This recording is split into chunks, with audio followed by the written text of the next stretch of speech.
Hello. Hi, everybody. How you doing? Are you excited?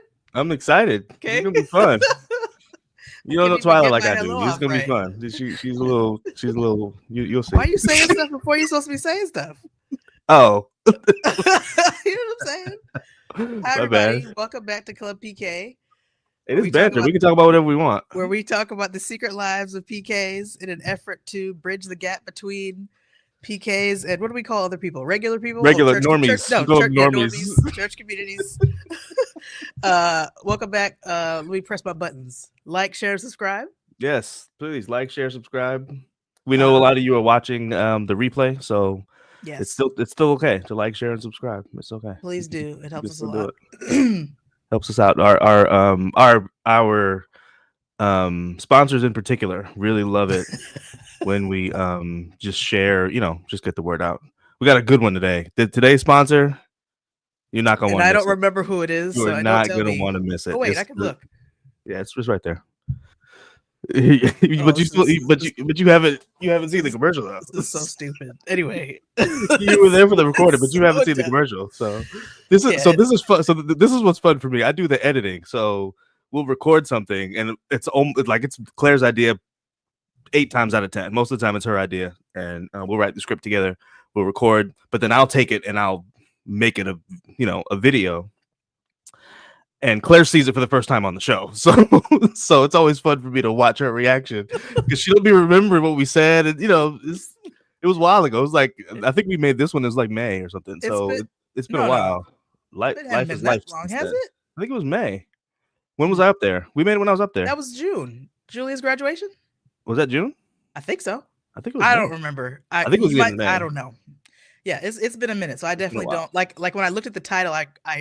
I remember that it was dumb, but like I don't remember the ins and outs. So yes, our sponsors, including tonight's sponsor, loves it when you guys like and subscribe, Subscribe. Nice. share.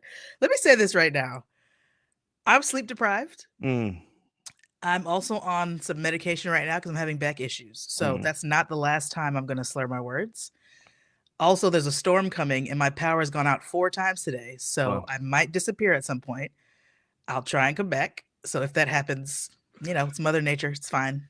Paul will be here holding down the fort, but I'll try and stay as long as I can. I'm in Alabama, and our guest is in New York, so I don't think either one of us is troubled by weather. Yeah. We'll be okay. We'll keep talking. Yeah, the It's power okay. here the power here sucks apparently because the storm's not even really here yet and already power's going out. So I was gonna tell a Maryland. joke about where you live, but I'll keep it to myself. All right, so that might be Yeah. part of the issue. But anyway, I'm sure it is because Tennessee power, it takes a lot. yeah, There have been tornadoes and stuff. And I was like, right, there was a tornado? right. I You didn't didn't even even know. know. Just So slept through that joint. exactly. So, it's different up You used here. to sleep through earthquakes when we were You guys kids. are, We moved to yeah, I did. California, and there was an earthquake, and I remember the one time there was an earthquake, and it was bad enough to This wake us story all up. makes me sad. Go It ahead was and the tell it middle of the though. night. It was bad enough to wake everybody up. And John and I we shared a room back then, and we got up and went to the front of the house, and Mom and Dad were up, and the power was out, and Dad was like, "Let's go out to the car so we can listen to the radio." So the four of us, Claire was still in bed. The four of us went out to the car and turned on the radio and left Claire sleep. Like, why are we waking up the baby? She was like maybe 4 or 5, something This like is that. like Like, why are we waking up the baby? You know what I'm saying? Let her sleep. this is what it's like to be in my family. They'll do stuff and I'll just be like, Like, do I exist? Like, how you like just what gonna happened? anyway? It's fine. That's why I'm so defensive all the time and like this. People wonder. It's because of the family I That's grew why up you don't in. have your last name on the screen. It's just Exactly. Clarice. You don't want to be part of no family. Love y'all. That's not true. Mom and Dad, that's not true. Mhm. All right, so excited about tonight's guest. Let's bring her on here in a second. Twyla Grider is our guest. Yeah. Hold on a second. Let me get my sound effects going. That's not it. We That's can not- never hear those. That's not the right one. There hasn't been a single time you've done this that we've actually heard the sound effect. Hey, I'm pressing the buttons. All right, so Twyla Grider. Twyla is a fashion designer who has always loved clothes and art. Her mother, which we'll talk about in a little bit, and her grandmother were both seamstresses. I'm really interested in her family dynamic. We'll talk about that some. She's kind of a middle child in a way, um, and she's a mom. She's a mom, and of course, she's a PK, which is why we are interested in talking to her. She has been a PK since her dad finished school. And That she was, didn't sound right. We care uh, about her even if she's not a PK, but we care about Twyla regardless. yeah, say that differently. I've known. Okay, so I've known Twyla 20 years now. Well, 19, I guess. So we met in 2006. I remember. I won't tell you why I remember. I remember because the fact that I was 26 and the fact that I was 26 was relevant. So it was 2006 when we met.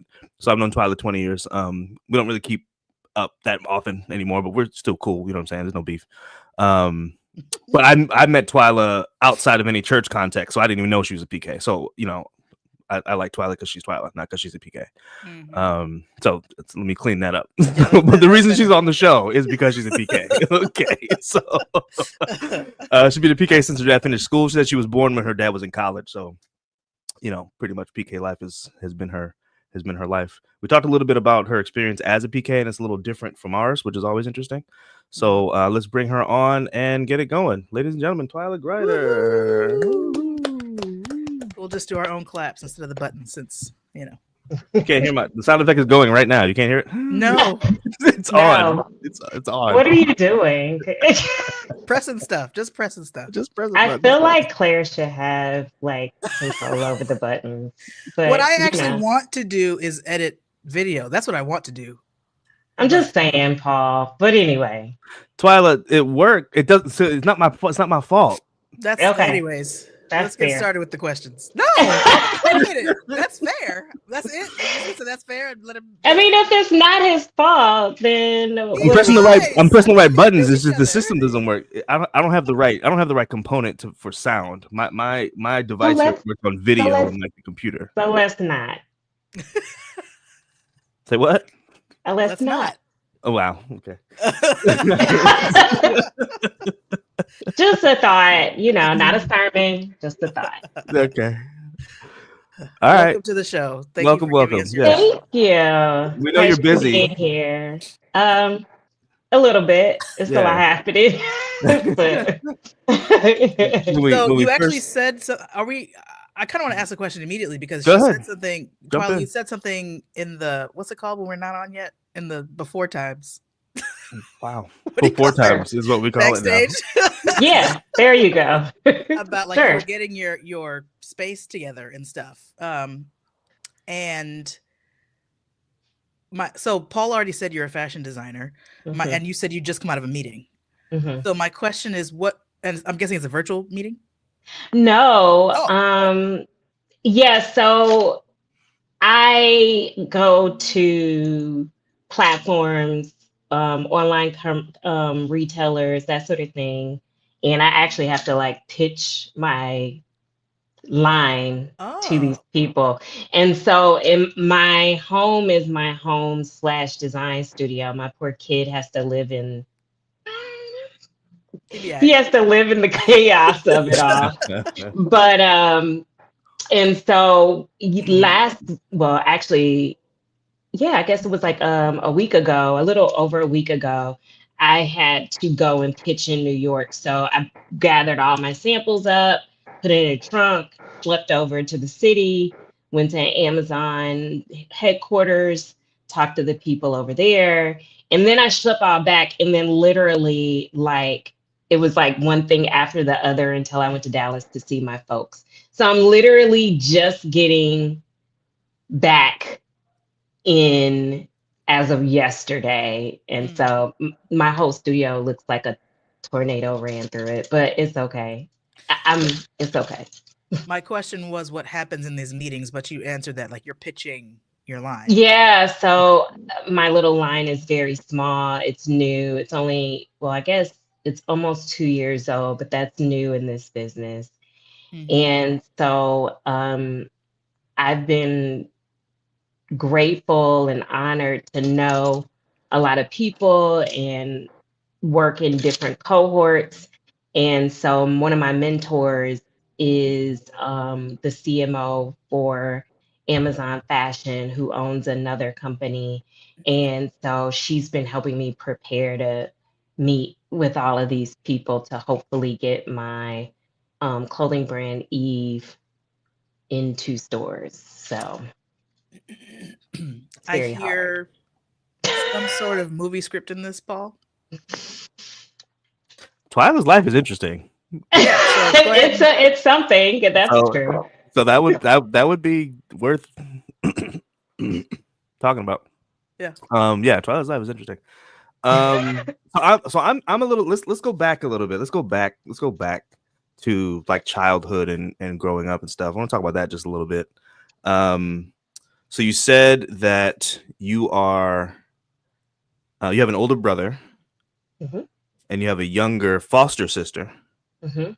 and then you grew up with a brother and a sister who aren't blood, but you think of them as brother and sister. So my older brother Greg was born to my mom and dad. My mom and dad got married right out of high school. Wow. My dad chased my mom down and she finally buckled, and they had a kid and got married, and he was working for IBM as a draftsman, which I guess would be the equivalent, I guess, now of a CAD artist. And so he was working for IBM for quite some time. And Joe McCoy was running a tent effort in Lexington, and my mom attended and got baptized. And my dad was good friends with Uncle Joe, but wasn't really interested in joining the church. They just, Uncle Joe had Meredith, who was my brother's age. And so they just had a lot in common, young family, the kids, that sort of thing. And then eventually my dad joined the church, and he got moved to Colorado with IBM and was an elder in the church and felt the call to the ministry, which my mother felt some kind of way about. The funny thing is, my mom's the one reason why he's in the church, so she really Right. She can't be mad. she can't be mad. Like he was out living his very best life, Being and a member of the church is not the same as being a pastor's wife. she dragged him right on in. That's also But true. she's the reason, like low key, and it is her fault. So we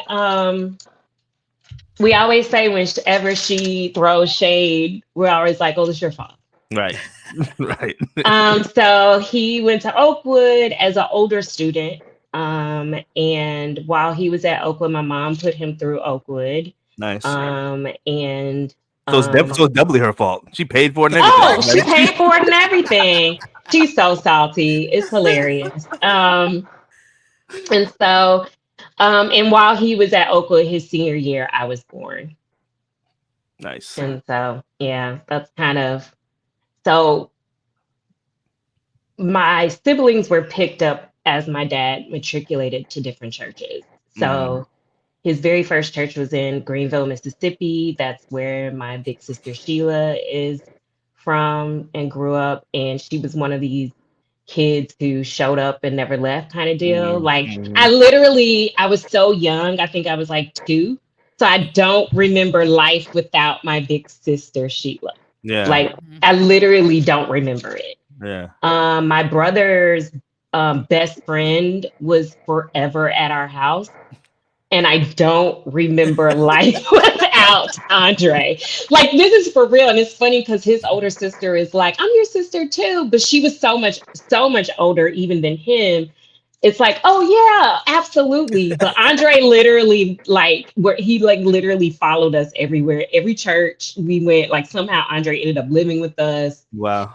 Like, so like that's my brother. And then when we were in Birmingham, my mother always led out in youth ministries. And there was a young lady that was coming to her Sabbath school class. And, not to get into all of her business, but she would come home with us, and eventually she ended up staying with us. And our house was this open door to people who needed love, support, mainly young people, love, but some adults, and some people had to be kicked out, but or asked to leave politely. Right. But yeah, so my parents, particularly my mom, because she's such a social person, she always had an open door policy. But these are the siblings that I truly call my siblings because they are. Yeah. Like, maybe not by blood, but they're my siblings. So with everybody included, Hmm. right? Everyone, where are you in the birth order? I am next to last. Okay. My baby sister came to live with us right before I went to Pine Forge. She came to live with us. Okay. So yeah. So you're more of a, you're more of a youngest than you are a middle in terms of I'm like. definitely the baby, and like my siblings always joke that I'm my dad's favorite. I think now that my dad moved to where my brother is, I think one of my brothers is now his favorite. But I was his favorite up until then, I think. So Seriously. I thought of something funny as you were talking.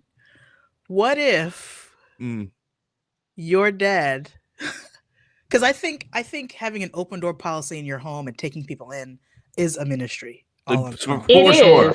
For sure. What if your dad felt that call in his life and mistook it for being a pastor? Well, I can tell you no, and let me tell you why. Because every person that would show up and never leave, my dad was like, so who's paying for these groceries? Right. He was very nice about it, but this was definitely my mother's call. It was your mom's thing. Okay. Like, it's no mistaken. Like, there were people that were living at my parents' house, like they were like fully grown old people, and somehow they would end up and be calling my mom and dad. My dad's like, I'm not that old, but I'm not that old. But yeah, so no, this was my mother's calling. And finally, I think when they lived in Houston, which literally all of her children are grown and out of the house, I think that was like, and plus that was when my mom first got diagnosed with cancer. And I think that was and we're done.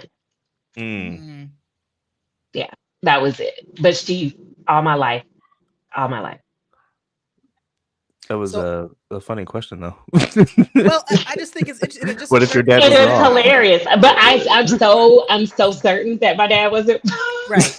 I'm gonna put it this way. I'm certain that it was my mom's calling. I'm definitely certain about that. But my siblings, other than Greg, he truly feels very much their dad, a bonus dad, a second dad, in some cases, a stand-in the gap dad. He definitely feels that way, for sure.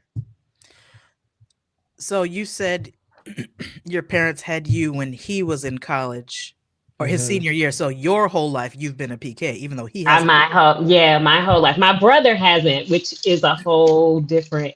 So he lived like this life up until he was like 8, and then everything flipped. Right. So that's a whole. Did you guys? How far did they go? I mean, you were a baby, but did they go like we're vegetarian now and no more TV? Oh yeah. We watched TV, but they were all in for a really long time. And me being the child that I am, and I think it's the way I'll give my mother credit for this in particular. Me being the child that I am, I'm very inquisitive. Like, I'm not gonna just do things because someone told me to do it. I need to understand the why in order for me to like be all in about it. So I challenged a lot of the things that didn't make sense to me. And I think it made both of my parents really revisit some of the things that they initially said we couldn't do.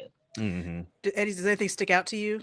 Something that you challenged that they rethought? Yeah. I think the first thing I challenged was the movies. And I can't remember what movie I wanted to go see.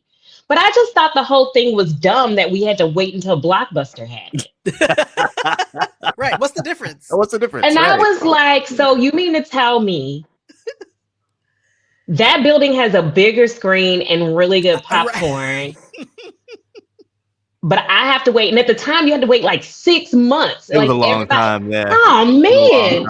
So something came out on So VHS. exactly. So I was like, I gotta wait 6 months before we could go to the Blockbuster and rent this movie, and then not only rent the movie and watch it at home, but invite all my friends from church to watch it too. Right. It didn't sit well with me, and I asked my parents to show me that in the Bible, And they couldn't. and Of they course couldn't, not. and we all went to the movies like 2 weeks later. I lie to you not. And Greg love was that. like, "You went where?" My brother Greg was like, "Wait a minute, what?" You know, because he got everything. Yeah, because I'm the kid that like my parents were like, and we're done. Like they retired. I don't know. So yeah. The movies thing is always interesting to me. It's not just the movies for us, but I don't know if this is true for you, Claire. But there were some things that I didn't ask for because I assumed the answer was no. And the no didn't come from my parents. It came from our church culture. Yeah. And people in church are like, we don't do these things. My parents never said those things. Mhm. You know, I remember the first movie I saw in the movies. It was Angels in the Outfield. Good movie. Yeah, it wasn't bad. The baseball The movie? baseball movie, yeah. I was That was what you chose first? I was 13. I was 13. We All were right. visiting, we had moved, we lived in California, we had moved, we went back to California to visit the next summer, and some of my friends were going to the movies, and they were like, "You want to go to the movies with us?" And I was like, "I don't know if I can. I'll ask." I didn't even know what the movie was. I didn't care. I just wanted to hang out with my friends, you know. And I asked my dad, and he said sure. And I was, and the way he said yes made me realize I could have been doing this the whole time. Like, yeah, like why are you asking me? Like it was a quick yes. Yeah, exactly. he's like, who cares? There was another.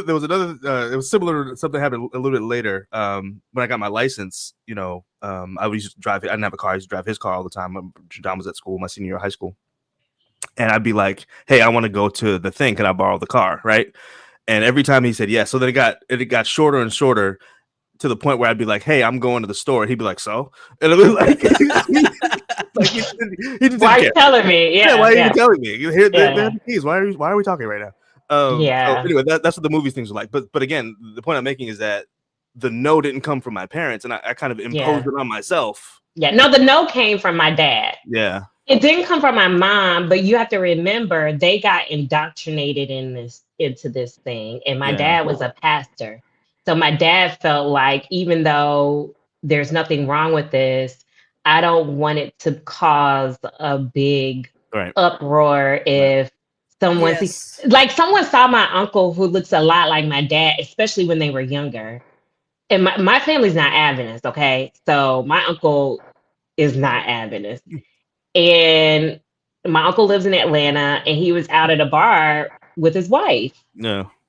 Chilling. They being grown and sassy, minding their business. And somebody there thought it was my dad with another. First of all, it was twofold. They thought it was my dad, and they thought it was my dad at a bar with another woman. It was like a whole hot mess. And we thought it was funny because it's like that was my uncle. We knew exactly what it was. So like everyone was like, come on, you know. But so my dad was like very cautious because he didn't grow up in this. He wasn't like third generation Adventist minister. He was Joe from Lexington. And so he was very cautious about how people perceived him, probably for the first 10 or 12 years of his ministry. And I think something happened in Huntsville. I don't know what, but it really did free whatever it was, it freed him when he was in Huntsville. And he started to, it may have happened in Jackson, Mississippi, actually, but he really started to kind of like, for lack of a better word, loosen up. Yeah. So it was that. You were like 10ish around that time? When we moved to Huntsville, I was 13. Okay. So you were born in Huntsville, moved away, and then moved back as a teenager. Yeah. But then you went to Pine Forge. How long were you at Pine Forge? I was just there a year. So a lot of people think I've been there for a really long time. My parents moved from Huntsville my 10th grade year, and I finished up at Oakwood Academy. And they moved to Birmingham, and there wasn't an Adventist school. They didn't have anywhere for me to stay in Huntsville. So, and I wanted to go to Pine Forge because two of my best friends were there. Yeah. And so I was like, I want to go to Pine Forge, and my parents were like, okay, we'll try it.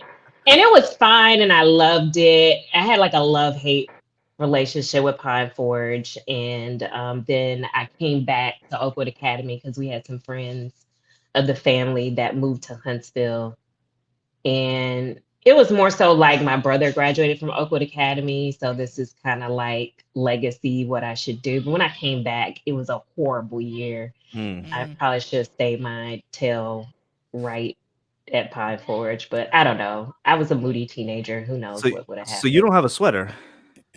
I don't have a sweater. Man, I that have sucks. I have a jacket from Okay. Oakwood Academy, a leather Okay. jacket, Not the same, Letterman Twyla. jacket. Not the same. I don't know. My leather Letterman jacket. I had people from Pine Forge being like, "Yo, can you do that in PFA colors?" I posted one time, and like literally, I got DM'd like several times from people being like, "That's hot." I remember when we picked those colors. I picked those colors. Is that maroon joint? No, it's What am I imagining? No, I don't know. It's navy with white leather sleeves. Oh, And it that's has yellow and navy trim. Like all the letters are yellow, gold, navy, and gold. It's dope. It is. And I remember picking the colors. It was me and my friend Noma Guebu and my Tonya Paul, rest in peace. We picked the colors for the jacket. I remember because everybody wanted dark color sleeves, and I was like, no, white leather is dope. It's dope. Yeah. I pushed for that. And now I pull it out occasionally, and people be like, Everybody's like, yo, that's sick. So you were already designing. You were already designing back then. I was. Is that something you've always? When did that start? Like, do you remember? I don't. I've always. No. So my mom used to make my dad's suits at Oakwood because they were poor. Nice. And then she would make her a dress out of whatever was left. Wow. Oh wow. So matching stuff. You know it was the 70s and the 80s. And so then when we went as we went different places, my mom would always let me go to the fabric store and pick some things and make my Barbie clothes. And I didn't know my grandmother well, but my grandmother taught my mom how to sew. My grandmother passed when I was really small. And so it was always fostered by everyone around me. I would go to Lexington, and my godmother, rest in peace, she would buy me all the Teen Vogues and everything. And I'd make my little paper dolls out of them. And like, it was always something I wanted to do. Some of the outfits were crazy, but I was experimenting. So my guess then is that what did you major in? Fashion design. Okay, so my guess is when you chose that didn't surprise anybody. They were just supportive. It's funny. So when I went, so here we go with this PK stuff. At Oakwood, especially because I was in South Central Conference, they give you this crazy, I don't know if they do now, but at the time they gave you like an insane tuition discount. I mean, it was like 70% or something crazy. I think it's higher than that now. And then on top of that, I had a super high GPA and everything. So Robert Edwards was like, apply to all the Black schools and then get Oakwood a match. So Oakwood ended up paying me my freshman year because I had over scholarships. Wow. Like I had that many. Well, they don't do that no more. Well, I squandered it because I didn't want to be there. I didn't know where I wanted to. I squandered it. I literally did not go to class. Because I wanted to go to Spelman, but we couldn't afford Spelman, and Spelman wasn't giving me that kind of money. So I squandered it, and then I sat home that summer, and my parents were like, I remember this vividly. I was working at the Gap, and everybody in our church was going back to Oakwood, and my parents were like, "Twyla, you haven't packed, you haven't done anything." You're like, I ain't going. Because I ain't going. And they were like, what?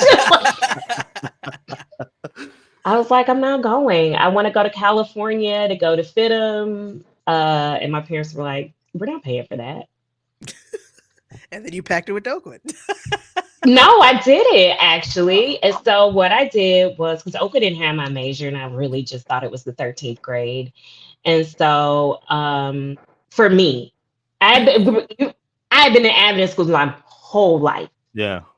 And it felt like the 13th grade. Everybody knew Yeah. me, everybody knew my brothers. It was not a pleasant experience. And so my dad said, well, you got to go to school, and it has to be a state school because that's all we're going to help you with. And even then, we're only helping you so much, and you have to figure the rest out. So the choice was between Auburn and University of Alabama. And University of Alabama had a bad reputation of being racist, so I chose Auburn. Mhm.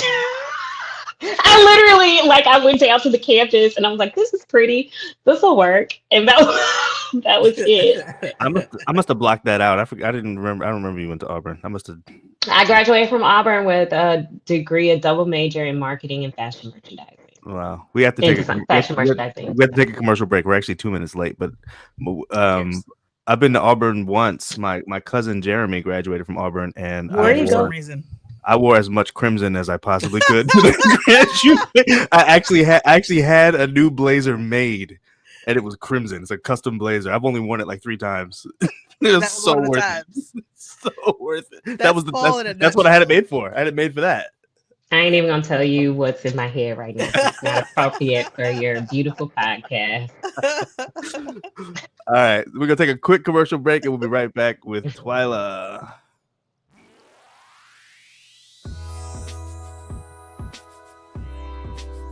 Hey, Claire, what are your plans for the 4th this year? I love a good barbecue. I need to find one to crash, though, because I can never cook properly on one of those things. Well, I'm something of a grill master, and I found the perfect product for people like you, people who love barbecue and even love to cook, but haven't quite mastered the barbecue grill yet. Ah, tell me more. Moses' Burning Bush Barbecue Wood Chips. The perfect wood chips for your next barbecue because it is sourced from the actual burning bush on Mount Horeb. Tired of burnt, tough meat that your Uncle Johnny cooks on the grill? Is your fractured jaw still healing from last year's disastrous barbecue celebration? Well, we've got the product just for you. Moses' Burning Bush Barbecue Wood Chips. Your meat is guaranteed to be moist, tender, and delicious, since the wood you're using for the fire was near one of God's favorite people at one point. And since the wood is burned but not consumed, you only need a few twigs to unlock that sanctified Old Testament aroma in your modern-day meat. It doesn't matter if you're using lamb, beef, chicken, turkey, or any of the thousands of varieties of veggie meat. You're sure to have an amazing barbecue experience with Moses' Burning Bush Barbecue Wood Chips. But there is one caveat. No pork allowed within 25 yards of the grill when you're using Moses' Burning Bush Barbecue Wood Chips. If anyone near the grill can even see any unclean meat at any point during the event, the entire campsite might go up in flames. And one more thing. You have to hide your face whenever you flip your meat. That's a good point. Oh, and you'll need to loosen your sandals from off your feet, for the place you'll be grilling on will be holy ground. But it'll all be worth it with Moses' Burning Bush Barbecue Wood Chips. And if you purchase 2 bags within the next 30 seconds, they'll throw in Jethro's grilling tools for half off the original price. That's right. If you purchase 2 bags within the next 30 seconds, they'll throw in Jethro's grilling tools for half off the original price. Moses' Burning Bush Barbecue Wood Chips. When your meat is cooked, but not consumed. Oh, time's up. I hope you got your orders in. Oh, God. All right, welcome back. Thanks for our sponsor. Now, we're actually supposed to have this episode. Yeah. Our original date was June 25th. But then I realized that's my wedding anniversary, so we had to move to another date. That was a bad choice to schedule anything on that. I'm gonna need you to do better, bro. 8 years. 8 years we celebrated. That's not even long. It's not that long. It's not that long. It's not long enough for you to forget, is your point. Right. Yeah. Like, come on, do better. I feel like I made up for it, though. Oh. Stop traded. Anyways, so... Anyway, What's I funny hope about so. those, Good for her. Yay, what's funny girl. about those commercials is I could hear you and me trying not to laugh Yeah, when we were yeah, reading the stupid sure. script that we wrote. for sure. Like, it's so stupid. I mean, that the sponsor sent us. Thank you to our sponsors. We Thanks appreciate to our it. sponsors for those Yeah. beautifully written Yeah. scripts. We're just reading somebody Yeah. else's. What they sent us, and you can get your Moses barbecue wood chips for next July 4. Or isn't there something else coming before some barbecue holiday? People barbecue on Labor Day, don't they? Do they? Labor Day. There you go. Is that Get true? your wood That's the chips for next Labor Day. barbecue, Labor Day. But actually, my neighbor across the street literally barbecues every Saturday, every single Saturday, rain or shine. He opens up Some his people do smoker and fish his grill. He fish just, fry Fridays. yeah, Like we in used to do the that too. fish fry Mhm. Fridays. Yeah. So Yeah, so get barbecue doesn't have to be an event. It can be just a weekly thing you do. Exactly. You know what My brother does fish fry Fridays I'm saying? Where's your brother now? in Dallas. Does he? You can't crash this Friday. No. This Friday. Sorry. We used to do fish fry when Brian stayed with me. We did fish fry Fridays for it was 6 months. Mhm. We went down to the farmers market and got fresh fish from them and fried it up. Stuff was good. Mhm. I'm old school. I'm still like, well, I can't say I'm vegetarian because I like chicken. I'm a chicketarian. Chicketarian. I don't think that's a thing. Nope. I only eat chicken, I think you're just a meat eater. I think it's just, Right. It's just but I don't eat the other stuff. I you just don't eat fish? Really? Literally Really? just chicken. That is very strange. I don't like anything else. Oh. Well, that's not a diet choice. You just don't like it. That's just, right. Give me a good fry pan with cheese. I'll take it over I a had that the other cheeseburger day, fry any pans. day. Where do you find fry pats? At Only the place I ABC. know is Oakwood. Yeah, That's what I'm nobody else saying. sells Like, that where crap. do y'all find fry pats outside of? I can get it. Yo, my parents used to live in Huntsville right before they moved to Dallas, and that was like the first thing I wanted was fry pan with cheese. I was Really? like, okay, I just need to go. I never would go on campus for anything else. I'd be like, let me get that fry pan with cheese, and on Thursdays the fried chick with the macaroni. Mhm. Mm, That was the so one meal of that good. cafeteria. Fried chicken mac. That was good Yeah, that was the best. on them Thursdays. Yep. Okay, let's talk about your design work and all that for a little bit here. Okay. Tell us about your company. Okay, Stellar Creative Collective, we are a boutique design firm. So we mainly do a lot of product development, but lately I've been getting all kinds of random projects. So a couple years ago, we did the costume design for the World Games down in Birmingham. So Nice. my company had the contract for that. And so we did over 400 costumes. And we had a team of about 35 that I managed and budget and everything. And that was pretty cool because it was broadcasted all over the world. So crazy. Impressive. we did the opening closing ceremony. So it was cool because I got to meet people like Sheila E. and I went to Nice. see Colin's home and measured, him. And I got to do a lot of traveling over that year, which was really cool. And then we had a great team at University of Alabama, Birmingham. Their theater department killed it. They really came through. We worked a lot with University of Alabama actually on prop design, and just it was really this collective effort. And so that was like the biggest project a couple of years ago. And then I'm starting to get a little bit into interiors and product development. So when people have these bright ideas, but they don't know how to bring them to life, we do prototype and branding development and stuff like that. So we say product development. You're talking about clothing specifically, or other stuff? No, like Okay. I have a client. I have a client that's working on for lack of I can't because I have non-disclosure, but it's Right. like a apparatus of some sort that Okay. he had in his head, and he had these little janky designs that he drew out, but through communication, we went through several prototypes. We are on prototype 3 now. And now he's going to his investors to see if he can raise money to bring it to market. So, wow. So you're talking about any kind of product. If I have an idea for a new case for my thing and I can't figure it out, I can come to you. You can help me figure this out. And wow, so it doesn't have to be clothing. That's awesome. no, it doesn't have to be clothing. It started out as clothing, but what happened was, this is the thing. I did it because Black people are some of the most creative people I have ever met in my life. Like, we For gonna sure. figure it out. Yeah. We gonna Jimmy rig something. We gonna Yeah. figure it out. But what often happens is we don't know how to get it from here, this great idea that Uncle so and so had at the cookout, to an actual product. So what ends up happening is we end up telling people about it, and then someone swoops in Yeah. and here's the idea, develops it because they have the capital, and it goes to market. So I at least get it from cousin so and so talking about it at the cookout to a physical product that they can at least then shop to investors. And we deal with, like, how are we going to produce it, mass produce it? How are we going to scale it? Like, what does that look like from a costing point of view? And because I've been in the industry, in the fashion design industry for 15 plus years, I have these relationships that are fashion related, but a lot of times the manufacturers know people that do other things. Right.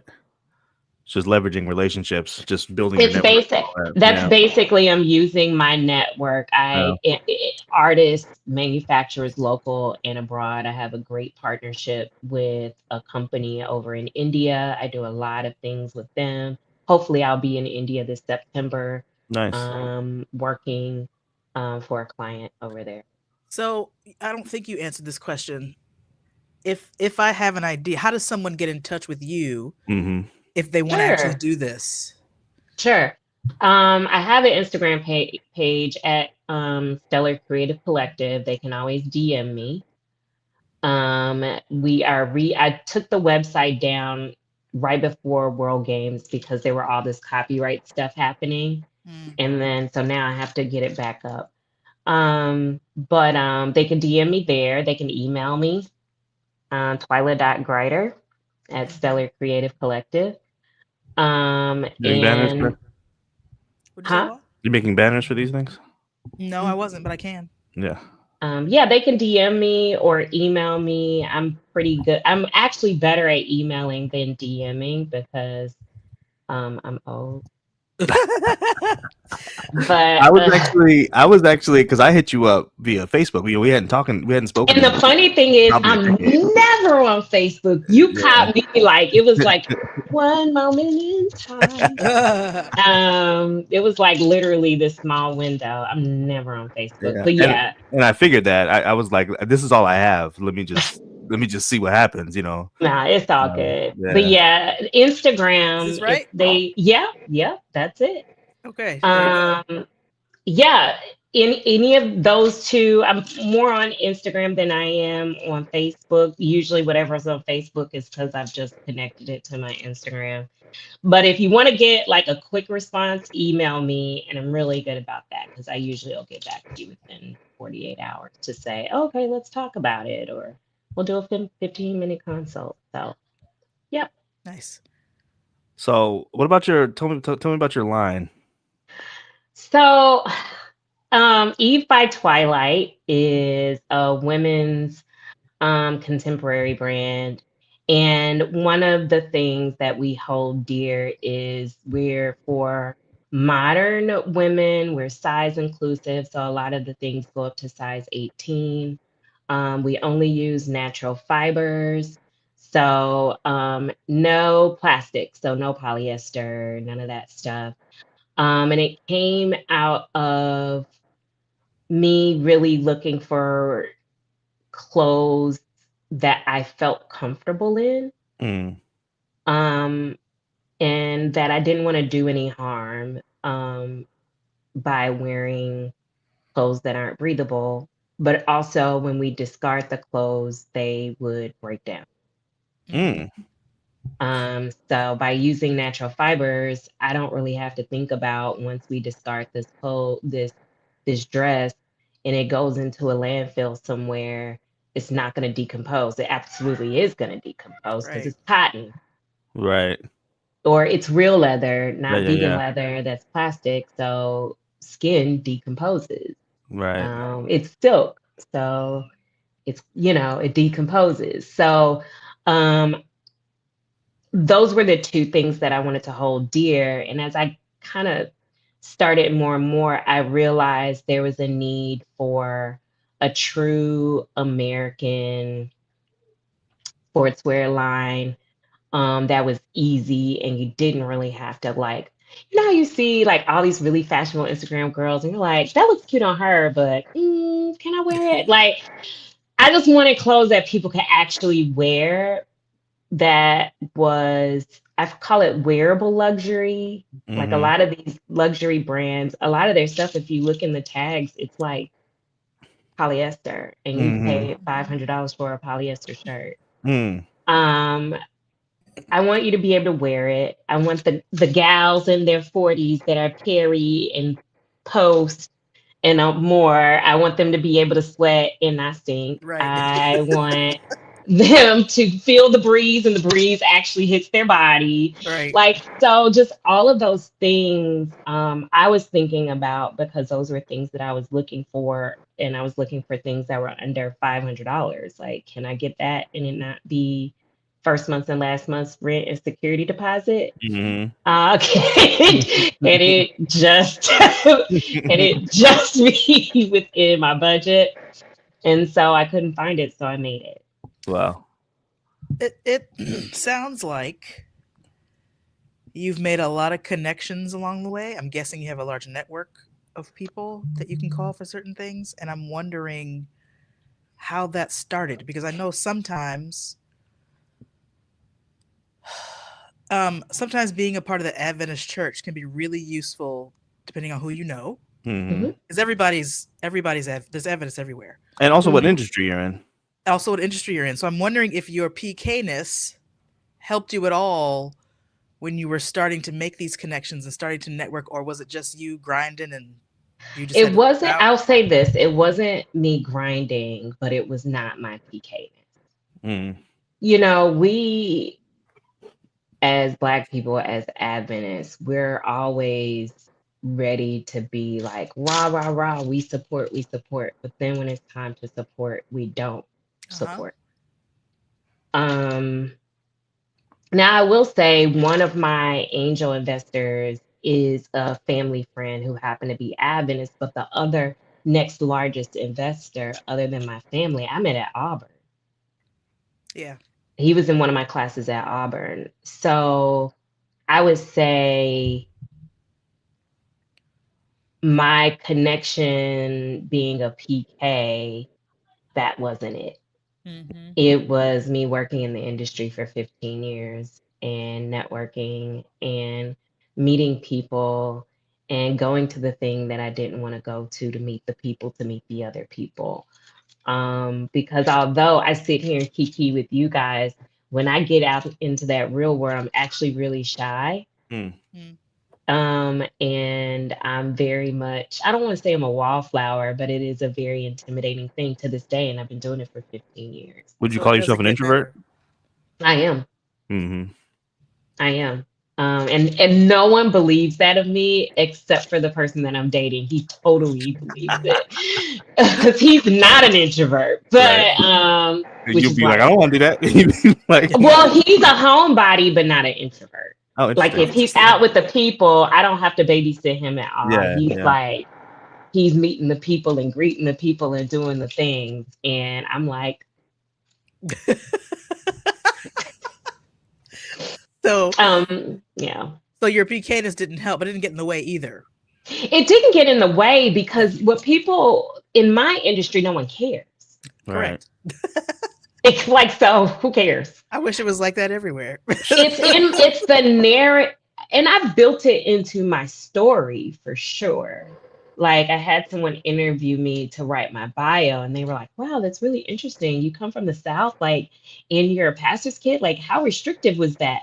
But my parents weren't really restrictive, so I didn't have this whole like super conservative thing that I'm trying to break out of. And all. Right. My mom was like, "Go ahead, girl. You want one more bangle?" um, you know, like they, like I said, like something clicked with them, and they were just my cheerleaders. So it wasn't a big part of my narrative at all, really, as far as my career goes. The only thing that I would say was, and not is, it's not as challenging now as it was when I first got into fashion, when I graduated from Auburn. I was in retail. And in retail, you have to work on the Sabbath. Mm-hmm. It is what it is. And so that was the first time ever as an adult I had to make that type of decision. And I lost my job over it. Mhm. And I moved home because of it. Wow. I was in DC. I was working for Everett Hall, which used to be a men's, well, they still there, but he used to dress like every basketball player known to man. So we would have, except for Michael Jordan because he had his own suit line, but we would have like Charles Barkley coming in, Dikembe Mutombo coming in, like, and all these people are coming in getting suits made by Everett. And I was one of the few women, I was the only woman there. And he needed me to cover some stuff on the floor. Even though I was a design assistant, he wanted me to cover stuff on the floor on Saturday from time to time. And I said, that's the line in the sand for me. And that's just for me. Yeah. Right. That was my line, and it still is my line in the sand. Mm-hmm. So that's the one thing that I don't. I mean, there's a lot of things I don't compromise over, but I guess that's the thing that's uniquely attached to Right. not so much my PK-ness, but me associating. And you could say Adventist, but I don't even say Adventist. I'm a Sabbath keeper, and I'm a Bible believer. Right. Because Adventism got a whole bunch of stuff. It's got a whole thing happening that we ain't necessarily. I don't know. like, you know, I know some of the stuff y'all are doing. I don't know about that. Yeah, I don't know. I mean, I even go to church. Like I love my pastor. We went to Pine Forge together, but there's certain things that, you know, I don't know. I don't necessarily, they don't align. But I will say the Sabbath has always been, because we need a day of rest. And so if he tells me a specific day, and I'm believing whatever else is in the book, then that's what I'm gonna do. Yeah. No biggie. So this is kind of a little bit random. I just kind of Googled you, not just now, but before the Google leading up to the show. And I saw an interview that you did in an online magazine. This is from 2022. Here's my question: how famous are you? I'm not. This says no one knows me. Hold on, wait, Twyla. This says we're excited to introduce you to the always interesting and insightful Twyla Grider. Okay, introduce means one thing, but always interesting and insightful means we have a level of knowledge already about this person. So, I'm not famous at all. I wish, because then my fashion line would be everywhere. Right. I would be rich. How many of these have you done? I've done a couple. Like a Prince outfit. What was that? Go back. That was the original sketch for Bootsy Collins. Oh, nice. And we worked with a wonderful tailor in Los Angeles. Yeah. Nice. And we worked with a wonderful tailor in Los Angeles to bring that to life. She's always done all of Bootsy's costumes. And so I sent her the sketch and we worked through it, and she did amazing work. This looks like it's posed. This looks like you're working. One was for it was for a project I was working on, and they needed some type of headshot or something. Yeah. And so the photographer did that. Yeah. The other one was also for that. Oh, This really? is work that I've done. See, this is just design work, the old magazine stuff. Mm-hmm. Oh, there's all your stuff there That's too. all your stuff. Oh, you took down the website. Yeah, it's gonna Mhm. go back up soon. That's what's up. But that's all the I stuff. mean, there's so many pieces here that Paul, again, just write it up into a script. Like, this is a fantastic movie.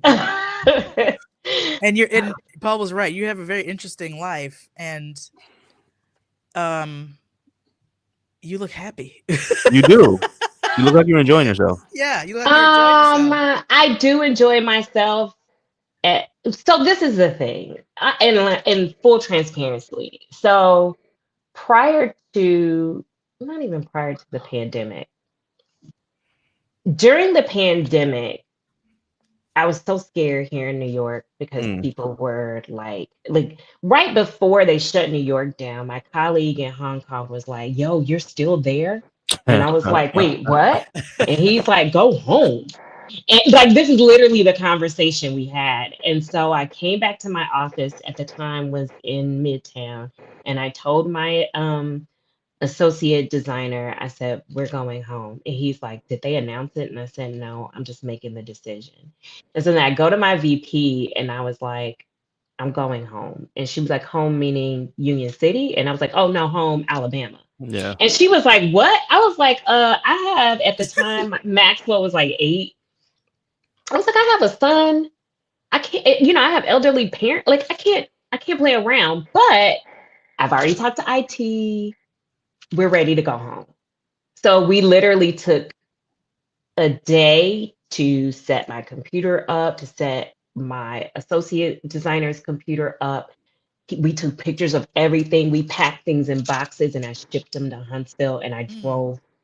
we drove all day, me and one of my god brothers to Huntsville, picked up my niece at Howard and we rocked.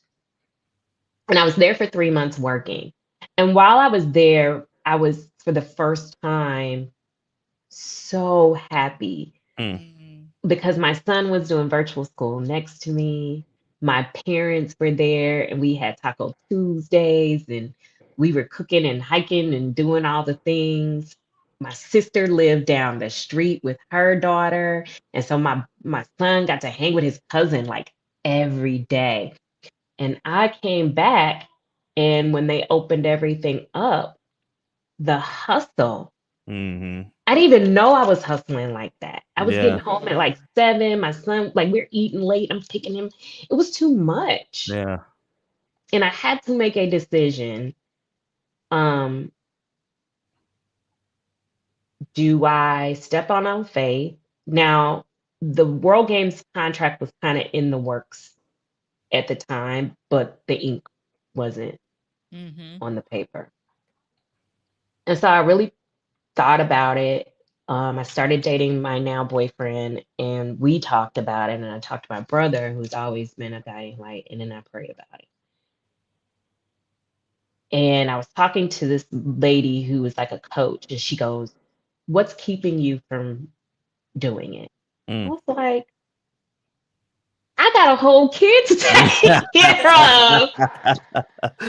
What do you mean?" And my boyfriend goes, "Jump." Mm. Me and my son, right before we went to Martha's Vineyard for vacation, I went into the office and I said, "Here's my 2 weeks."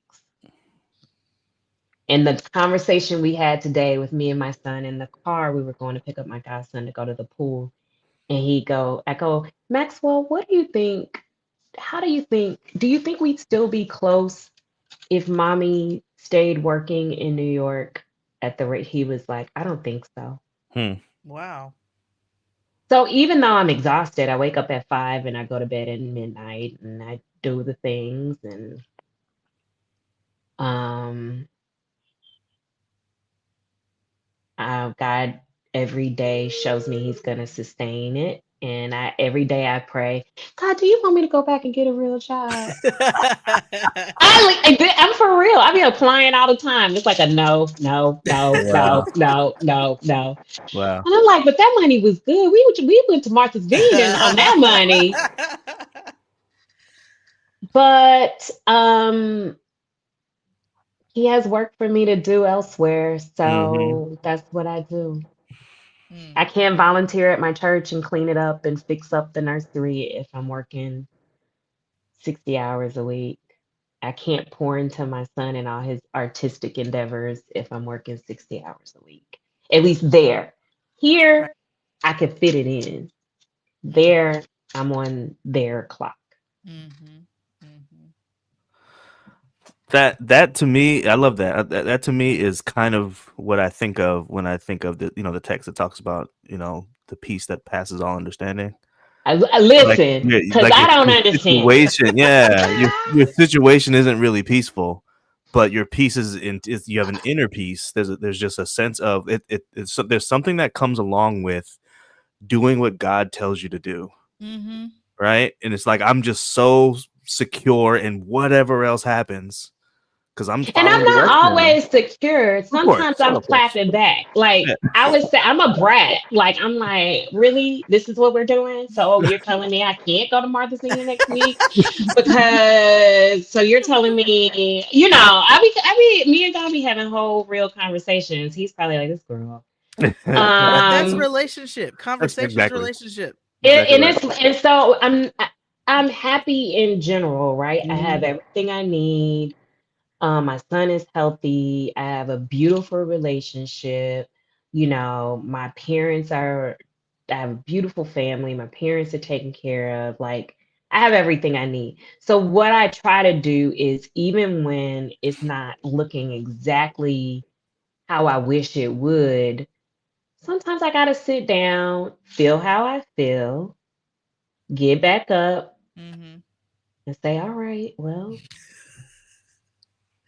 I guess we're still doing this. I guess we're still literally that is it. It's like so we're still doing this today, huh? Because I just applied to that director job and I still didn't get it. So okay, I guess this is where we are. Because it's not like it's not this once I made that decision, it shifted my lifestyle drastically. So it's not that I'm happy. I am happy. It's just like I can only sit in stuff for so long. So I'm gonna feel how I feel. I'm gonna take a moment. I tell my son this all the time. Feel how you feel. Take a moment. Are we good? Do we need to take another moment? Okay, let's proceed. And that's the attitude I've kind of always had. If it comes off, I'm not unhappy, I'll put it that way. I'm very grateful for sure. But I have moments. There are a lot of really good sound bites and encouraging words to anybody who's thought about for years starting something, is scared to do it, or thinks they don't have the money, but they still feel the call to just do it, just jump and do it. And I'm not talking to myself. I'm talking to entrepreneurship is it can be terrifying. Yeah. Because there's no security in it at all. Yeah, at all. So, and especially now because we we don't know what's about to happen. Because we don't know, right? Right. We do know. Right. We just don't want to. And we know, but we know, but we just hope it don't happen in our lifetime. But that's the prayer. Ain't that the prayer? Lord, just delay let it like me 60 years. No, just let me get Nah, it's about to be a wrap. But it's done. We're done. I'll be telling my friend she has a farm. She has acreage of land. I'd be like, yo, I want to build a bunker, like right. She think I'm playing. I'm dead. Anyway.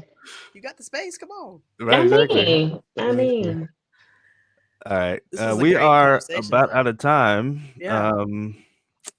We didn't do random trivia. Wow. I saw it wasn't even in there, so that's okay.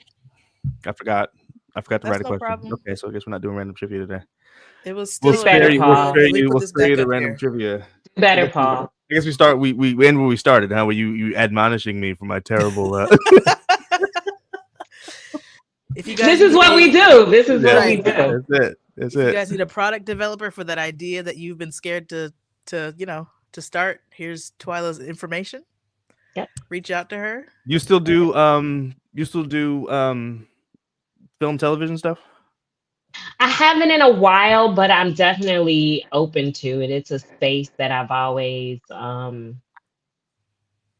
wanted to get into.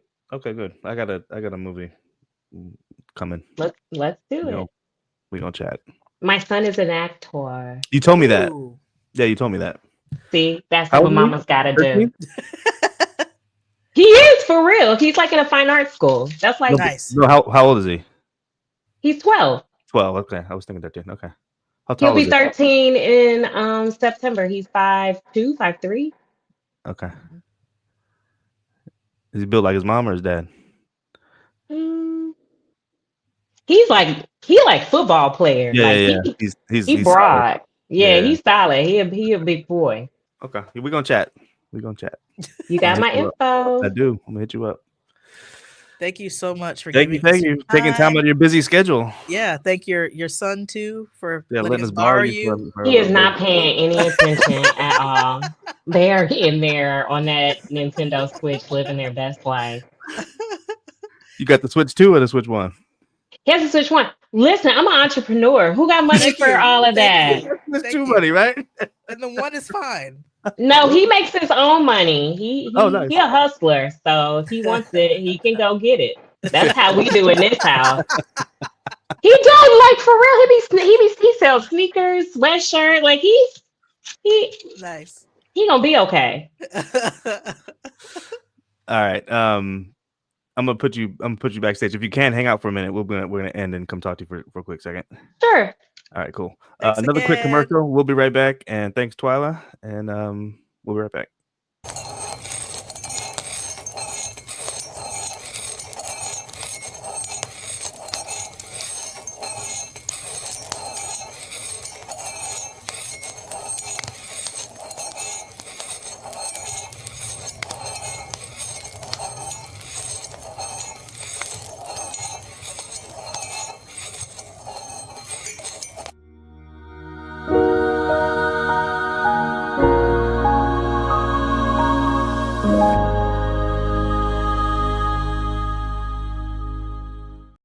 Look at you.